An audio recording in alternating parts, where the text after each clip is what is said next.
سب سے بڑی تیاری کیا ہے کہ اپنے دلوں کو صاف کر لو، کہ جس دل میں نفرت ہو، بغض ہو، کسی کے لیے غصہ ہو، کسی کے لیے کیا کیا جذبے ہوں، دل صاف کرنا۔ ہمارے گھروں میں روزانہ جھاڑو ہوتا ہے، یہاں مدرسے میں روزانہ صفائی ہوتی کہ نہیں ہوتی؟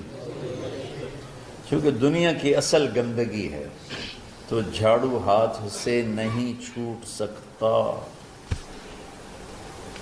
حرم شریف میں دیکھا کیسے چاروں طرف خدام پھر رہے ہوتے ہیں برش لے کر، کہ تمہارے مولوی شاہد صاحب بھی ایک دفعہ وہاں خدام حجاج میں گئے تھے، میں نے ان کے ہاتھ میں برش دیکھا، وہی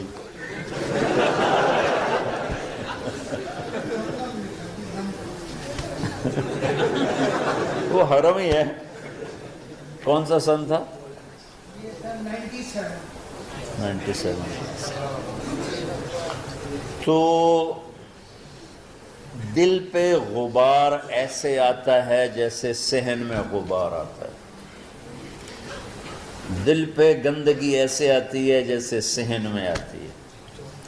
تو ہم نے نظام بنایا ہوا ہے، لوگ وہ کر رہے ہیں، وہ روزانہ جھاڑو دیتے ہیں۔ تمہارا دل ایک آنگن ہے، ایک صحن ہے، اس میں بغض، نفرت، حسد، پتہ نہیں کیا کیا گندگیاں آئیں گی اور آتی رہیں گی۔ بچوں ایک کام کرو، جھاڑو پکڑ لو، صاف کرو۔ یا اللہ معاملہ تجھ سے کرنا ہے، لوگوں سے نہیں۔ کسی نے برا کہا، کسی نے غیبت کی، کسی نے گالی دی، کسی نے دھکا دیا، کسی نے حق مارا، کسی نے کچھ کیا، یا اللہ تیرے سپرد میں نے اپنے دل کو سب سے صاف کیا، میں نے اپنے دل کو سب سے صاف کیا۔ یہ اتنی بڑی عبادت ہے کہ بڑے بڑے نفلوں والے، تہجد والے، حج عمرے روزے والے تمہیں نہیں پکڑ سکیں، کیونکہ اس کا کرنے والا دنیا میں کوئی نہیں۔ نفل پڑھنے والے تو بے شمار ہیں، عمرے کرنے والے بے شمار ہیں، علماء بے شمار ہیں، حاجی بے شمار ہیں، سخاوت کرنے والے بے شمار ہیں، لیکن اس ٹکڑے کو صاف کرنے والا لاکھوں میں ایک بھی نہیں ہے۔ مشکل کام، آپ یہ سیکھ لیں، صاف کرو، صاف کرو، صاف کرو۔ یہ رمضان کی سب سے بڑی تیاری اور علم کو حاصل کرنے کی سب سے بڑی چابی ہے کہ اپنے دل کو کھلا کر لو۔ کوئی چیز خالی ہوگی تو کچھ آئے گا۔ جس دل میں بغض بھرا ہو، نفرت بھری ہو، حسد بھرا ہو، کینہ بھرا ہو، اس میں خاک آئے گا، اس میں تو علم کی ایک کرن بھی نہیں آئے گی۔ اس زبان سے چاہے جتنے مرضی موتی بکھیرے، دل اس کا اندھا ہوگا۔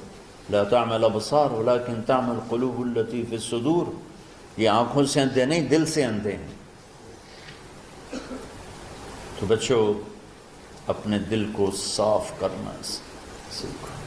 وہ کتنی مشہور حدیث ہے، آپ نے کہا اس دروازے سے ایک جنتی آ رہا ہے، تو ایک انصاری صحابی داخل ہوئے، جوتا ہاتھ میں، داڑھی میں وضو کا پانی۔ اگلے دن اس دروازے سے ایک جنتی آ رہا ہے، تو ایک صحابی آئے، ہاتھ میں جوتا، داڑھی میں وضو کا پانی، وہی صحابی۔ اگلے دن اس دروازے سے ایک جنتی آ رہا ہے، تو وہی صحابی 3 دن جنت کی بشارت لیے۔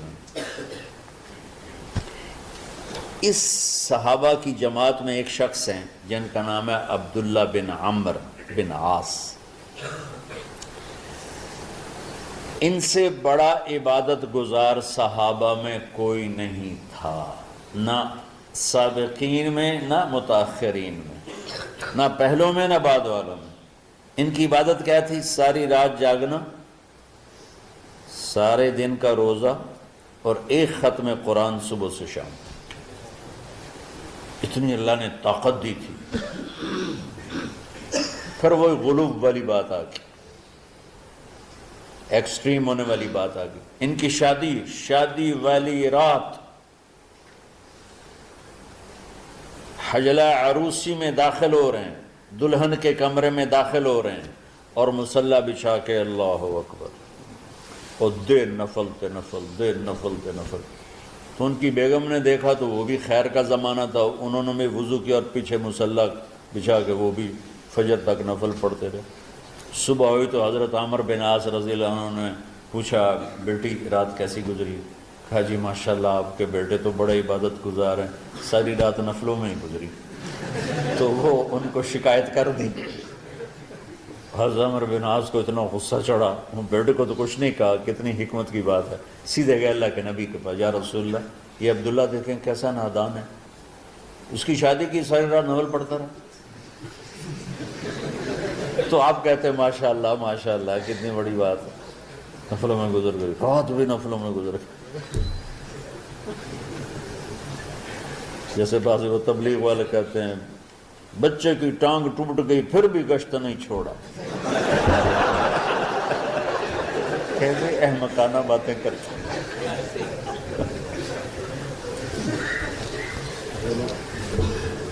تو آپ نے حضرت عبداللہ بن عمر کو بلا کے ڈانٹا کہ تو نے مہینے میں 3 دن روزے رکھنے ہیں، بس نہیں رکھنے، اور ہفتے میں 1 قرآن ختم کرنا ہے۔ کہا یا رسول اللہ میرے اندر طاقت زیادہ ہے۔ پھر اچھا 15 دن روزے رکھنے، کہ نہیں میرے اندر طاقت زیادہ ہے۔ آپ اس کو تھوڑا تھوڑا کر کے گھٹاتے رہے، اور وہ ہر دفعہ نہیں یا رسول اللہ میرے اندر طاقت زیادہ ہے۔ تو آخر میں آپ نے کہا اچھا چلو 100 میں داؤدی پہ آ جاؤ، 1 دن روزہ رکھو، 1 دن افطار کرو، اور 3 دن سے پہلے قرآن ختم نہیں کرنا۔ تو آپ نے اس کو پیچھے کیا۔ یہ بیٹھے تھے اس محفل میں، ان کے دل میں آیا کیا یہ بزرگ مجھ سے زیادہ عبادت کرتے، رات میں ساری جاگتا ہوں، دن روزہ رکھتا ہوں، 1 ختم کرتا ہوں، تو جنت کی بشارت تو مجھے ملنی چاہیے تھی، ان کو کیسے مل رہی؟ یہ کسی کتاب میں نہیں لکھا کہ یہ ان کا جذبہ تھا، لیکن جو کہ میں ان کی سیرت کو جانتا ہوں تو مجھے خیال آتا ہے کہ ان کی نفسیات میں یہ بات آئی ہوگی، چونکہ صرف انہی کو خیال آیا کہ میں جا کے دیکھتا ہوں کہ یہ بزرگ کیا کرتے ہیں۔ تو ان کے پاس پہنچ گئے، چاچا ذرا، وہ ادھیڑ عمر تھے، چاچا وہ میرے ابا تھوڑے ناراض ہیں تو کچھ دن آپ کے پاس گزار لوں؟ کہ بیٹا بسم اللہ آ جاؤ۔ اب رات ہوتے ہی عشاء کی نماز پڑھ کے انہوں نے جلدی سے چادر اوپر لی اور یوں سراغ کر کے ان چاچے کو دیکھنے لگے، ایسے کر کہ اب یہ کیا ساری رات سجدہ کرے گا، اور ساری رات روتے روتے روتے روتے مصلی گیلا ہو جائے گا، یا ساری رات رکوع کرے گا، ساری رات قیام کرے گا، ساری رات قرآن پڑھے گا، اس تصور سے یوں دیکھ رہے۔ اور وہ بزرگ صحابی تشریف لائے، سرانے پہ سر رکھا، اللہم بسمک اموت و احیا، ہو گئے۔ اب یہ دیکھ رہے ہیں ابھی اٹھیں گے، ابھی اٹھیں گے، ابھی اٹھیں گے، فجر کی اذان پہ اٹھے۔ اب یہ تو حیران پریشان ہو گئے کہ یہ کیا؟ اس زمانے میں تو منافق تہجد نہیں چھوڑتے تھے ڈر کے مارے کہ پتہ نہ چل جائے ہمارے کفر کا، تو یہ چاچا جنت بھی لے گیا تو ستا بھی پیا کہ چلو کل دیکھوں گا۔ اگلی رات پھر چادر سر پہ کر کے اور یوں سوراخ کر کے لیٹے ہوئے اور دیکھ رہے۔ چاچا پھر تشریف لے اور سرانے پہ سر رکھا، اللہم بسمک اموت و احیا، ہو گئے۔ فجر کی اذان پہ اٹھے، یہ اور پریشان ہو گئے کہ میرا نبی کا فرمان تو سچا ہے، اس میں تو شک بھی کفر ہے، لیکن عمل کیا ہے جس پر اس کو جنت کی بشارت ملی؟ 2 رکعت نفل بھی نہیں۔ اور آج کے دور میں تم میں سے ماشاءاللہ اکثر بچے تہجد پڑھتے ہیں، کہ 1 رات اور دیکھوں گا، تیسرے اللہم بسمک اموت و احیا، ہو گیا ساری رات۔ تو تیسری رات پھٹ پڑے عبداللہ بن عمر، کہنے لگے چاچا میری ابا سے کوئی لڑائی نہیں تھی، 3 دن میں تیرے بارے میں سنتا رہا، جنتی جنتی جنتی، میں دیکھنے آیا تھا کہ آپ کیا کرتے ہیں، آپ تو کچھ بھی نہیں کرتے ہو، ساری رات سوتے رہتے ہیں، اب کیا کرتے ہو؟ میں کہا بیٹا یہی ہے جو تم نے دیکھا ہے۔ اب ان کو سمجھ میں نہیں آ رہا کہ یہ جوڑ کیسے بٹھاؤں، ادھر جنت کی بشارت، ادھر ساری رات خراٹے، اب یہ اس میں جوڑ کیسے بٹھاؤں، کیونکہ نبی کی بات تو غلط ہو نہیں سکتی۔ تو اب وہ نا ایسے نا بڑے بے دل سے ہو کر واپس مڑے، بھائی پتہ نہیں کی چکر ہوئے گی کوئی گل۔ جب وہ دروازے تک پہنچے تو کہنے لگے بیٹا ادھر آنا، واپس آ گئے۔ کہا میں تمہیں اصل راز کی بات بتاتا ہوں۔ کہا کیا ہے کیا ہے؟ تو یہاں ہاتھ رکھا، کہا یہ جو دل ہے نا اس میں کسی انسان کی نفرت نہیں۔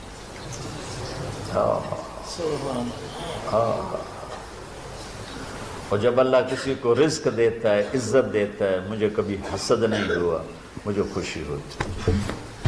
تو عبداللہ بن عمر نے کہنا تھا ہاں یہ بات ہے، نہیں، ان کو ہاذا ہوا، اچھل کے کہنے لگے ہاذا ہوا، ہاں ہاں ہاں ہاں یہی ہے یہی ہے یہی ہے۔ پھر کہنے لگے چاچا پر یہ میرے بس کا نہیں ہے، کون کرے گا یہ؟ اتنے بڑے آدمی ہو کر کہہ رہے ہیں کہ یہ میرے بس کا نہیں۔ تو بچوں، دنیا میں جنتی بننا ہے اور علم اللہ سے لینا ہے تو اسے صاف کر دو، سب کی نفرت سے۔ سب، اس نے مجھے یہ کیوں کہا، اس نے مجھے یوں کیوں دیکھا، اس نے میرے بارے میں یوں کیوں کہا، اس نے میرے بارے میں یہ کیوں لکھا۔ جس کی تعریف ہوتی میری کتنی برائی ہوتی، صرف تعریف تو نہیں، بھرا پڑا سوشل میڈیا مجھے گالیاں دیں۔ اللہ کے فضل سے میرے دل میں ایک ذرے کے برابر کبھی کوئی منفی جذبہ نہیں آیا، آئے تو میں دھو کے صاف کر دیتا ہوں۔